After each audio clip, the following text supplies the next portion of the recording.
안녕하십니까. 김포 현등사의 하강 법통입니다. 자, 오늘은 제가 기도와 시절 인연이라는 주제를 가지고 간단하게 말씀드려 보겠습니다. 자, 기도는 우리가 이제 기도라고도 하고 수행이라고도 하는데 사전적 의미는 약간 다르지만 오늘은 두 개를 그냥 하나의 의미로 말씀드리겠습니다. 자, 기도에는 두 가지 기도가 있습니다. 첫째는 뭐냐면 입문의 기도가 있습니다. 입문. 두 번째는 뭐냐면 기의 기도가 있습니다. 자, 입문자라는 것은 이런 사찰에 처음으로 찾아와서 아직 전문적인 수행의 단계가 아니고 전문적인 수행의 단계에 들어가기 전 단계를 말할 수 있다고 하겠습니다. 처음에 사찰에 들어와서는 이 불교라는 게 뭔지 모릅니다. 교리적으로 안다고 해서 불교를 아는 것이 아니고요. 여러분이 기도를 하고 수행을 통해서 체험을 하셔야지만 그 맛을 알 수 있는 겁니다. 그렇기 때문에 기본적으로 3년은 지나야 된다. 처음에 수행을 해보고 한 3년 정도 지나야 그 수행의 맛을 알 수 있는 것입니다.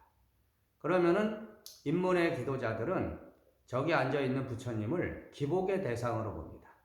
복을 비는 거죠, 복을. 그리고 우상의 대상이고 절대화의 대상이죠. 그러니까 신으로 이해하는 거와 비슷하다고 보시면 됩니다.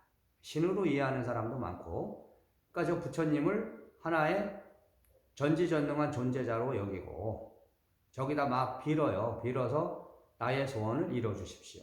이런 단계가 입문의 기도자고요. 기의 기도자는 뭐냐면 불성을 자각하는 스스로의 마음 안에 있는 그 부처를 찾고자 하는 노력을 하는 기도자들, 수행자들입니다.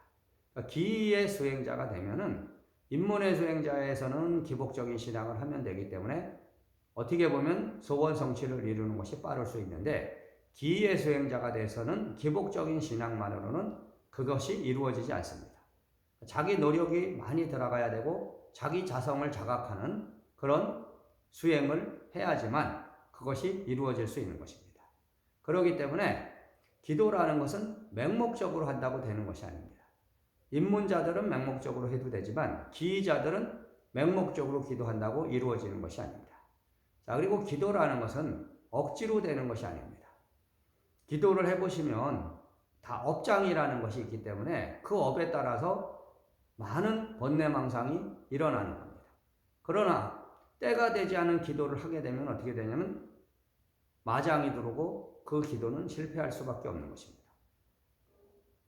내가 그것을 받아들이고 내 마음의 자성에서 이해할 수 있고 그런 능력이 열렸을 때만 그 기도를 했을 때 성취하는 것이지 그렇지 않고 억지로 기도를 하시게 되면 결국은 실패하게 됩니다. 자, 그래서 제가 이제 한 가지 실제 사례를 한번 말씀드려 보겠습니다. 자, 제가 이제 이 출가를 하기 전에 영등포 교도소에서 원래 교도관을 한 적이 있었습니다. 지금 이제 남봉교도소로 바뀌었죠. 그러면은 그 교도소 안에 불교를 따르는 사람들이 이제 불교방이라고 따로 있습니다. 그 사람들은 이제 불교 수행을 하고 이렇게 하는데 거기서 제가 이제 한 재소자를 알게 되었고 그 재소자가 이제 그 당시에 상해치사죠. 그러니까 사람을 고의로 죽인 것은 아니고 이렇게 다투다가 이제 죽여갖고 상해치사죄로 8년을 선고받고 있었는데 그 사람이 이제 출소를 하면 자기가 스님이 되고 싶다 하더라고요. 그리고 불교의 어떤 신자이기 때문에 저는 뭐 그 당시에 불교의 신자라고도 할 수 없습니다. 그러니까 불교 공부는 했고 책은 봤지만 뭐 체계적으로 기도를 하고 그런 단계는 아니었는데 제가 이제 그 사람을 어떤 인연이 돼서 보니까 그런 어떤 간절한 열망이 있기 때문에 제가 이제 통신대학이 있습니다. 불교 통신대학에서 책도 사주고 하면서 그런 공부를 인도해 줬습니다.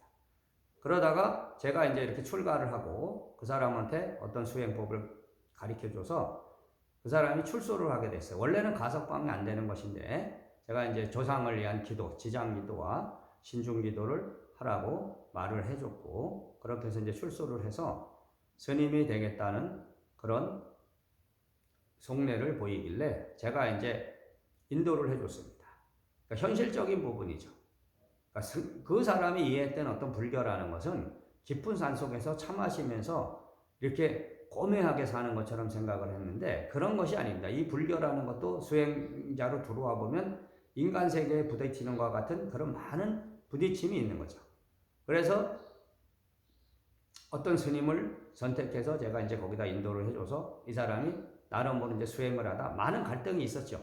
그러니까 이해하지 못하는 거, 현실과 이상의 그런 어떤 괴리 같은 거예요.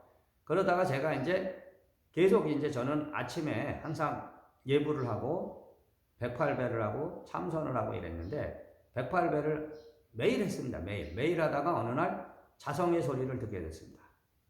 법신 비로자나의 소리. 화강아, 이제 때가 되었으니 하루에 1000배씩 기도를 해라.